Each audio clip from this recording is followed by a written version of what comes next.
Hi, welcome back to Med Rounds. This is Dr. Tim Moser.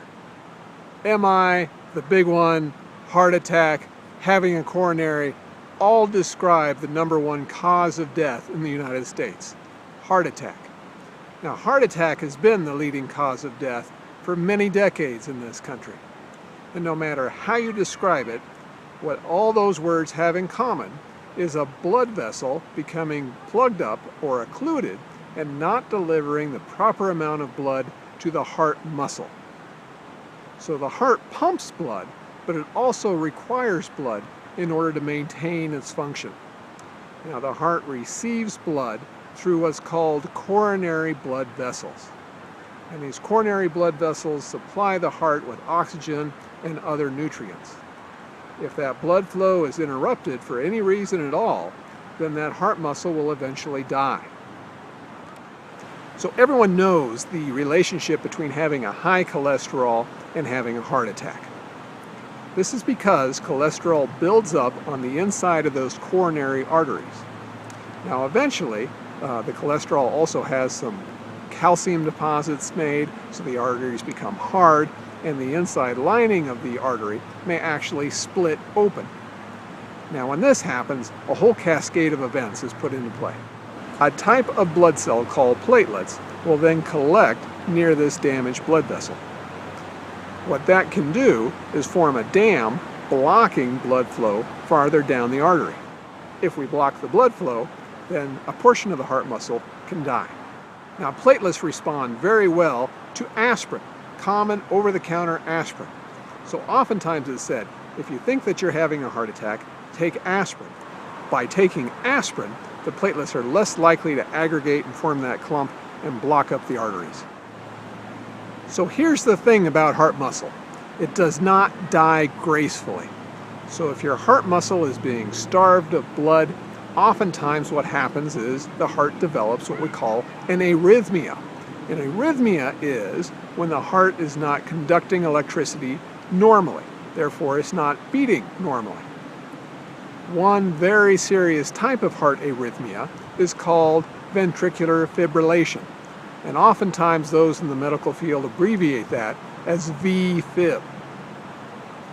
So the problem with ventricular fibrillation, or VFib, is your heart is not beating at all. And if that happens during a heart attack, then for all intents and purposes, you've died. However, ventricular fibrillation can be reversed if an electrical charge is applied to your heart. We call this defibrillating the heart. Now in public places, I'm sure that you've noticed the AEDs hanging on the walls where they're available for public use. AED stands for Automatic External Defibrillator. And with minimal training, if somebody has a heart attack and is in ventricular fibrillation, then the pads can be applied to the chest. The machine automatically analyzes the heartbeat, the rhythm if you will, and applies a shock if needed. If somebody is experiencing ventricular fibrillation, rapid defibrillation can lead to survival, although the clock is ticking. If you go much past 10 or 15 minutes with somebody in ventricular fibrillation, chances are pretty slim that they're going to survive that episode and come back. So applying electricity to the heart in cases of ventricular fibrillation after a heart attack can save lives. The symptoms of having a heart attack are classically described as having pain in the central chest area that may radiate up to the left jaw or to the left arm. In addition, people often have anxiety and shortness of breath and sometimes nausea. These symptoms are known as angina. And if you're having angina symptoms for the first time, this is an emergency. You need to get to an emergency medical center to have this evaluated. Now, most people with angina are treated with a variety of medications, the first of which is aspirin. Secondly, they may use a medication called nitroglycerin. And nitroglycerin helps relax the blood vessels of your heart, therefore increasing the blood flow to the heart muscle. In everyone who's having a suspected heart attack, oxygen is also applied to the nose to increase your oxygen level and deliver more oxygen to the heart. A test called an EKG is often performed to look at the electrical activity of your heart. If it is felt that you're having a heart attack, and you're at the proper medical facility, oftentimes people are brought to the catheterization lab.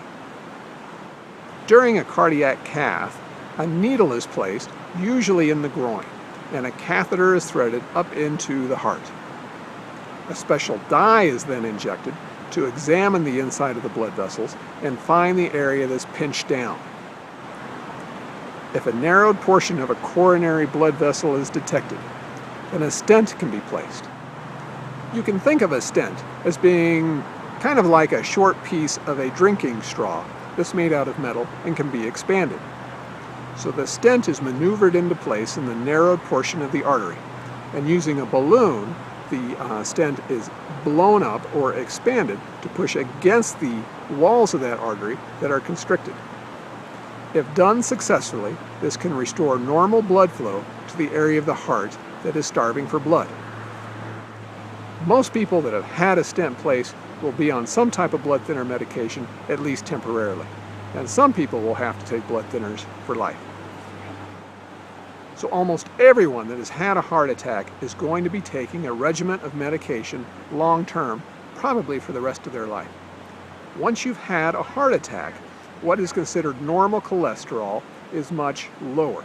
In other words, we need to get your cholesterol level, both total cholesterol and LDL, to very low levels. The goal for LDL cholesterol in heart attack survivors is usually 70 or less. So most people don't have that low cholesterol to begin with, so they're going to be placed on a cholesterol medicine that they take every day for life. In addition, a class of medication called the beta blockers has been shown to prolong a person's life and help the heart after a heart attack.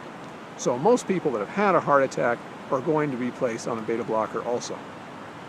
Another class of medication called the ACE inhibitors, ACE, is also often prescribed to help with the heart remodeling after the heart attack.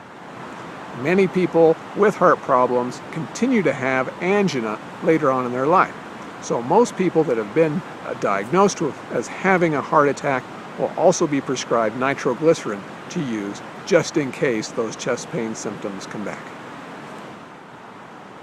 Now, the risk factors for having a heart attack would include not only the high cholesterol, but also high blood pressure, diabetes, and if you smoke.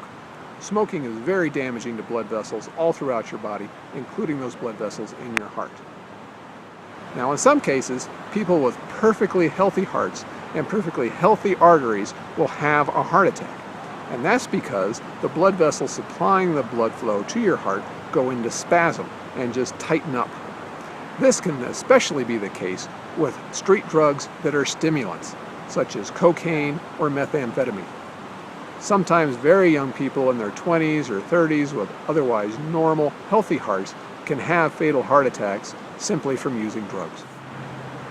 Now, sometimes people are just not good candidates to have an angioplasty and a stent placed. And for these people, sometimes a bypass operation is performed. The medical term for this is a CABG, coronary artery bypass graft. Now, the donor vessel is generally a vein that is harvested from the inside of the leg.